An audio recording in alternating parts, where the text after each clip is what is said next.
Important bills pass हो रही हैं। हमने क्या गुजारिश की? पूरी ऑपोजिशन ने गुजारिश की, ये जो ब्रीच हुआ है ये कैसे हुआ, क्यों हुआ और इसके पीछे कौन है।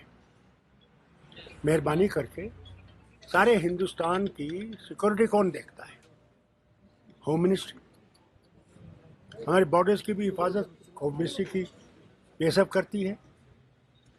पार्लियामेंट की भी हिफाजत होम मिनिस्ट्री के ही, पुलिस वाले हो बाकी हो, सारे होम मिनिस्ट्री से।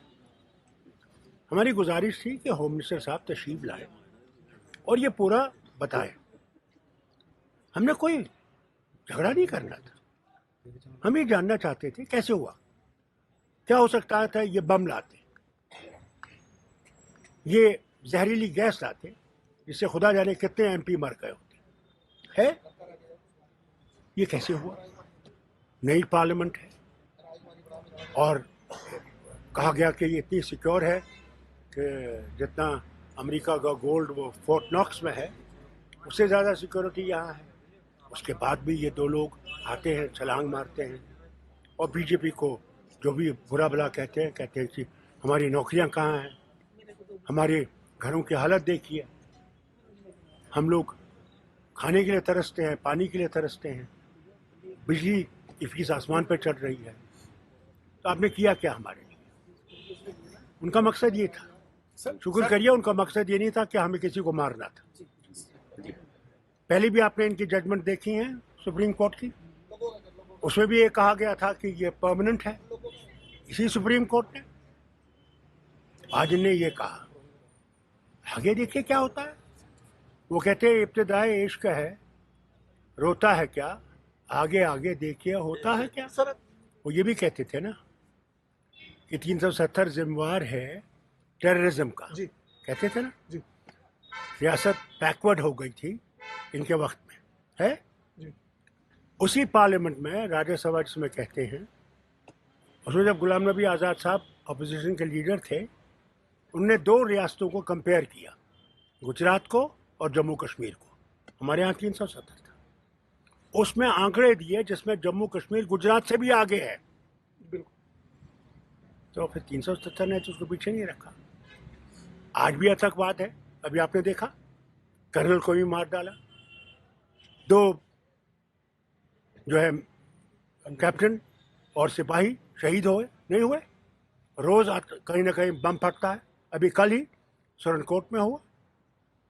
तो मुझे बताइए, अगर ये कहते हैं आतंक, और हमारे सिपाही वो बेचारा क्या कर रहा था, वो ईदगाह में बच्चों के साथ खेलने लगा, क्रिकेट खेलने लगा, मार दिया उसको फारूक साहब। तो ये मुझे बताइए, तो क्या आतंकवाद बंद हो गया है?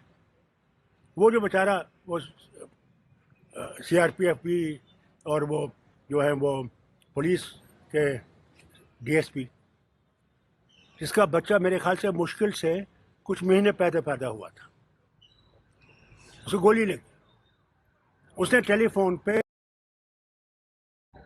एडी साहब को टेलीफोन किया कि भाई मैं मर रहा हूँ, ये हेलीकॉप्टर जो ऊपर घूम रहा है इसको नीचे उतारिए, इसको मुझे ये खून बंद हो। फिर बीवी से कहता है, क्या होगा उसकी बीवी पे असर, कि मैं जा रहा हूँ, मैं नहीं बचूंगा, मेरे बच्चे का ख्याल रख। 2047 मुझे आंसू आए जब मैंने ये सुना। 2047 कहाँ पहुंचे? आतंकवाद बंद नहीं हुआ, वहां डंडूरा पीट रहा है जी। टूरिज्म इतना हुआ, अरे एक टूरिस्ट को गोली लग जाएगी, कोई नहीं आएगा। ये तो शुक्र कीजिए वो आ रहे हैं और कुछ हम रोटी खा रहे हैं। 2047 फिर कहा फैक्ट्रियां आएंगी, कहा यहाँ बड़ा उद्योग लगेगा। कौन सा उद्योग लगा? कश्मीर में एक वो दुबई वाला मॉल लगा रहा है। अरे मॉल तो पहले ही हमारे यहाँ है, तो उससे कितना उद्योग बन गया। तो ये जो इनने एक वो बनाया ना किस्सा, ये इनका पहले से है सर। डॉक्टर ये 48 से इनका ये है कि साहब हमने इसको खत्म कर दिया। हर घर के सामने आपका एक सिपाही खड़ा है, बंदूक लेके खड़ा है, मॉडर्न बंदूक लेके खड़ा है। क्या उसने मरना है? जिस दिन बंदूक उठ जाएगी देखना किस तरह पत्थर पड़ेंगे। भैया लोग बहुत कुछ कहते हैं।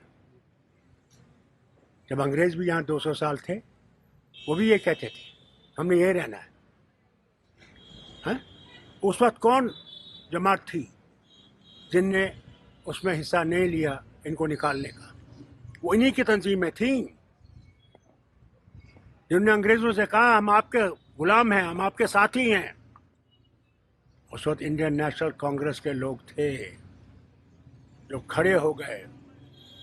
भगत सिंह था, वो 3 उठे और भारत को आजाद करने के लिए अपनी जान दी, फांसी पर चढ़ गए। सर तो क्या आप समझते हैं कि हर एक चीज परमानेंट है? अरे हम परमानेंट नहीं है इस दुनिया में। कौन ये कहते हैं परमानेंट? डॉक्टर साहब आ रहा है। राम सबका है, राम विश्व का राम है, वो हिंदुओं का राम नहीं है सिर्फ।